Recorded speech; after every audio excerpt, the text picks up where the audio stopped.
Hi friends, எல்லோரும் எப்படி இருக்கீங்க? இது 2 days எடுத்த விளாக் தான். வாங்க வீடியோக்குள்ளே போகலாம். சண்டே வழக்கம் போல் எங்கள் வீட்டில் வந்து மீன் குழம்பு தான். அதுக்கு ஒரு பாத்திரத்தை எடுத்துக்கோங்க. தேவையான அளவு ஆயில், வெந்தயம், கட் பண்ணி வச்சுருந்த வெங்காயத்தை வந்து ஆட் பண்ணிக்கிடுறேன். இது நல்லா கிளறி முடிச்சதும் நெக்ஸ்ட்டு கட் பண்ணி வச்சுருந்த தக்காளியை வந்து ஆட் பண்ணிக்கிடலாம். ஒரு வாசனைக்காண்டி கொஞ்சமாக கருவேப்பிலை வந்து ஆட் பண்ணிக்கிடுறேன். இந்த ரெண்டையும் வந்து நல்லா கிளறி விட்டுக்கிடலாம். இப்போ இந்த ஸ்டேஜில் வந்து கட் பண்ணி வச்சுருந்த முருங்கைக்காய் வந்து ஆட் பண்ணிக்கிறேன். நான் ஃபஸ்ட் டைம் வந்து மீன் குழம்போட முருங்கைக்காய் போட்டு செஞ்சு பார்த்தேன். உண்மையிலே ரொம்ப டேஸ்டியாக இருந்தது. உங்களுக்கும் பிடிச்சிருந்தா இதே போல் நீங்கள் ஃபஸ்ட் டைம் வந்து செஞ்சு பாருங்கள். செஞ்சு பார்த்துட்டு கமெண்ட் செக்ஷனில் மறக்காமல் கமெண்ட் பண்ணிடுங்க. நெக்ஸ்ட்டு இந்த ஸ்டேஜில் வந்து புளிக்குழம்பு பொடி வந்து ஆட் பண்ணிக்கிடலாம். நான் மகாராஜா புளிக்குழம்பு தான் நான் யூஸ் பண்ணியிருக்கேன். எப்பவுமே நான் இது தான் யூஸ் பண்ணுவேன். உங்கள் வீட்டில் ஏற்கனவே நீங்கள் குழம்பு பொடி வச்சுருந்தீங்கன்னா நீங்கள் அதை கூட நீங்கள் வந்து ஆட் பண்ணிக்கிடலாம். இப்போ இதையும் நல்லா கிளறி விட்டுட்டு இப்போ இந்த ஸ்டேஜில் நான் அரைச்சி வச்சுருந்த தேங்காய், வெங்காயம், விழுதையும் வந்து ஆட் பண்ணிக்கிடுதேன். இதை நல்லா ஆட் பண்ணிவிட்டு இப்போ இந்த குழம்புக்கு தேவையான வாட்டர் வந்து நம்ம ஆட் பண்ணிக்கிடலாம். அதோடு சேர்த்து கொஞ்சமாக புளிக்கரைசலும் ஆட் பண்ணிக்கோங்க. ஆட் பண்ணிவிட்டு குழம்புக்கு தேவையான சால்ட்டை வந்து ஆட் பண்ணிவிட்டு க்ளோஸ் பண்ணிடலாம்.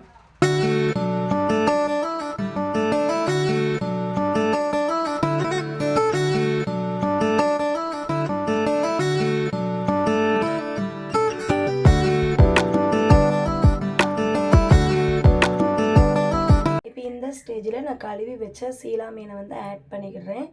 ஆட் பண்ணிவிட்டு ஒரு 10 minutes கழித்து மறுபடியும் நம்ம பார்த்தோம்னா நம்மளுக்கு வந்து மீன் குழம்பு வந்து ரெடி ஆயிரும். உங்களுக்கு தனியாக தாளிப்பு கொடுக்கணுன்னா கொடுத்துக்கோங்க. நான் எப்போவும் நான் தனியாக ஒரு தடவை வந்து தாளிப்பு கொடுப்பேன். அவ்வளவுதான்.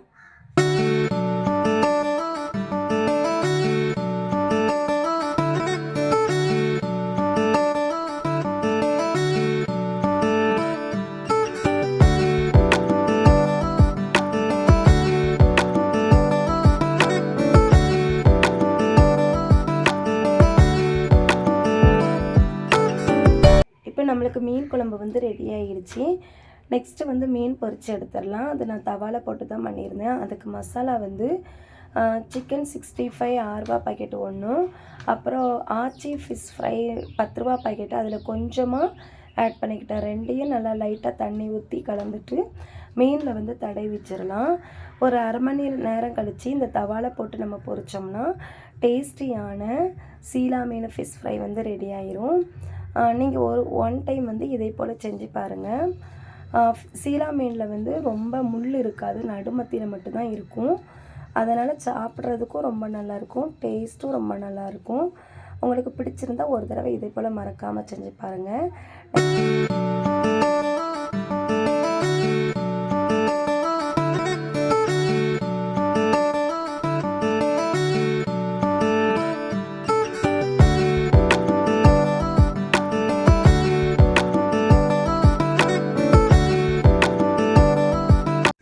லாஸ்ட்டாக எங்கள் வீட்டில் வந்து தக்காளி சாதம் பண்ணியிருந்தேன். அதுக்கு ஒரு கடாய் எடுத்துக்கோங்க.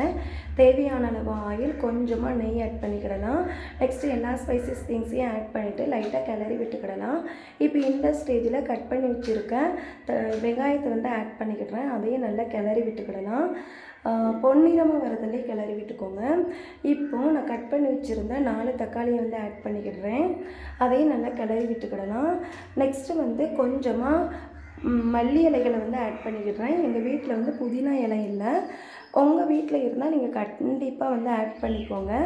அப்போது சாதம் இன்னும் டேஸ்டியாக இருக்கும். இப்போ காரத்துக்கு தக்கன மிளகாத்தூளை வந்து ஆட் பண்ணிக்கிடலாம். இதையும் நல்லா கிளறி விட்டுக்கிடலாம்.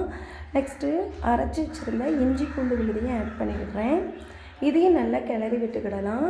இப்போ இந்த ஸ்டேஜில் புளிக்காத தயிரை வந்து ஆட் பண்ணிக்கிடலாம்.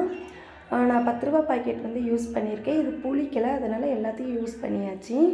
இதையும் நல்லா கலந்துக்கிடலாம். கிளறி விட்டுட்டு இப்போது இந்த சாதத்துக்கு தேவையான வாட்டர் வந்து ஆட் பண்ணிக்கிடலாம். நான் 1/2 kg வந்து பண்ணியிருந்தேன். 1/2 kgக்கு கொஞ்சம் தான் ரைஸ் கம்மியாக இருந்தது.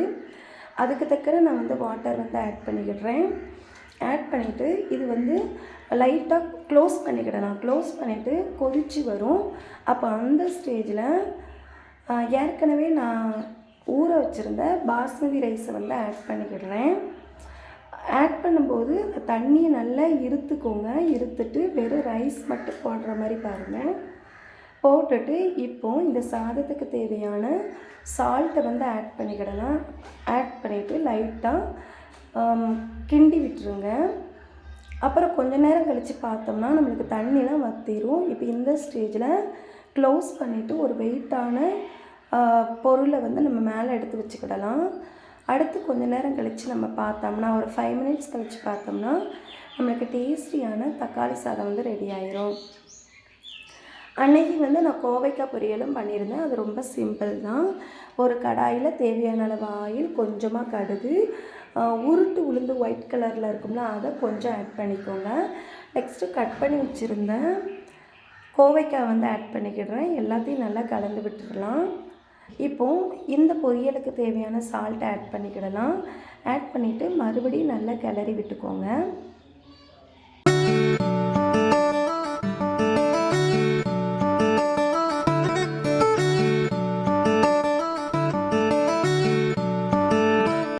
ஸ்டேஜில் மிளகாத்தூளை வந்து ஆட் பண்ணிக்கிடலாம்.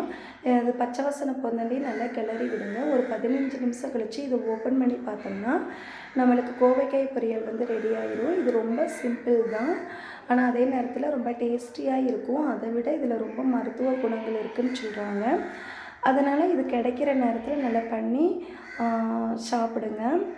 ஸோ அன்றைக்கி எங்கள் வீட்டில் தக்காளி சாதம், அவிச்ச முட்டை, கோவைக்காய் பொரியல் தான். காம்பினேஷன் கொஞ்சம் வித்தியாசமாக தான் இருக்கும். எப்போவும் தக்காளி சாதம்னா நம்ம வந்து உருளைக்கிழங்கு பொரியல் தான் வைப்போம். நான் கொஞ்சம் வித்தியாசமாக இருக்கிறதுக்காண்டி இதை வச்சுருந்தேன். அப்புறம் நீங்கள் இப்போ பார்த்துட்டு இருக்கிறது வந்து ஸ்போர்ட்ஸில் வின் பண்ணவங்களுக்கு ஒரு கங்க்ராச்சுலேஷன் ஃபங்க்ஷன் மாதிரி வச்சுருந்தாங்க. இது 1 மந்த்துக்கு முன்னுக்கூட்டியே வச்சிட்டாங்க. இது ஜஸ்ட்டு இதை ஆட் பண்ணணுன்னு ஆட் பண்ணியிருந்தேன். ஸோ இதை தொடர்ந்து நீங்கள் வந்து நாங்கள் சர்ச்சில் அட்டன் பண்ணதையும் பார்ப்பீங்க. ஸோ இந்த வீடியோ உங்களுக்கு பிடிச்சிருந்தால் லைக் பண்ணுங்கள், கமெண்ட் பண்ணுங்கள். மறக்காமல் சப்ஸ்கிரைப் பண்ணிவிட்டு உங்கள் நண்பர்களுக்கு ஷேர் பண்ணுங்கள். நம்ம நெக்ஸ்ட்டு வீடியோவில் பார்க்கலாம். Bye, see you friends.